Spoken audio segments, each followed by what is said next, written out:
Aujourd'hui, on va pouvoir vous l'illustrer. On a vraiment la certitude que, et puis la garantie, que seules les multinationales utilisent l'option 3 des lois Egalim afin d'éviter la transparence des prix agricoles, puisque l'option 3 ne donne, dans le cadre des négociations, aucune information réelle sur la matière première agricole, ni sur son tarif, ni sur l'origine.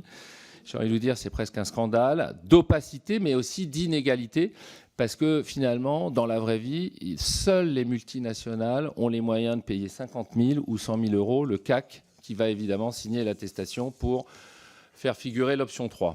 Or, cette transparence, c'est clairement, puisque c'est le sujet de l'actualité en France, une clé essentielle pour sécuriser les revenus du monde agricole.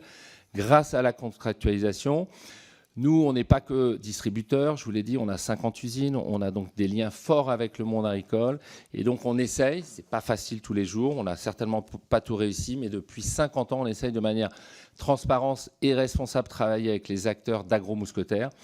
Ce qui nous permet, grâce à la contractualisation, d'avoir des relations globalement apaisées et constructives avec nos partenaires agricoles et donc les agriculteurs. Et moi, aujourd'hui, je peux vous dire, parce qu'on a une laiterie, que l'emballage a baissé, l'électricité, alors ça dépend comment on l'a acheté, mais globalement, ça baisse. Et il y a des vraies raisons sur le coût industriel d'obtenir des baisses qu'on répercute aux consommateurs. Eh bien, on ne peut pas en discuter avec les plus gros parce qu'ils cochent une option 3 qui fait qu'on n'a pas la lecture très précise de ce qu'est de la matière agricole, de ce qu'est du coût industriel. Et c'est pour ça que si on revient sur ce qui doit être la législation de demain, puisqu'il faudra certainement un Egalim suivant dans le cadre du prochain programme présidentiel, eh bien, cette transparence, ça peut être une option.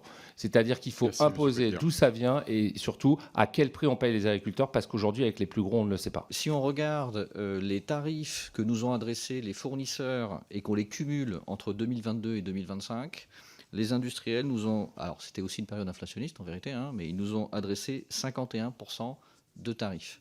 Sur ces 51%, les multinationales ont adressé des tarifs de 52% de valorisation, les ETI 45% et les PME 32%. Il y avait pendant certaines périodes des contextes inflationnistes, mais on voit bien que notamment avec les multinationales, on a besoin de rééquilibrer nos négociations. Les chiffres sont confidentiels, mais on pourra les partager si vous le souhaitez après. Nous, évidemment, on n'a pas passé 51% de hausse, mais sachez quand même, puisque vous parlez de destruction de valeur, que les hausses concédées à l'ensemble des industriels sont au-dessus de 20% sur 2022-2025, et respectant évidemment la MPA, voire la MPI à chaque fois.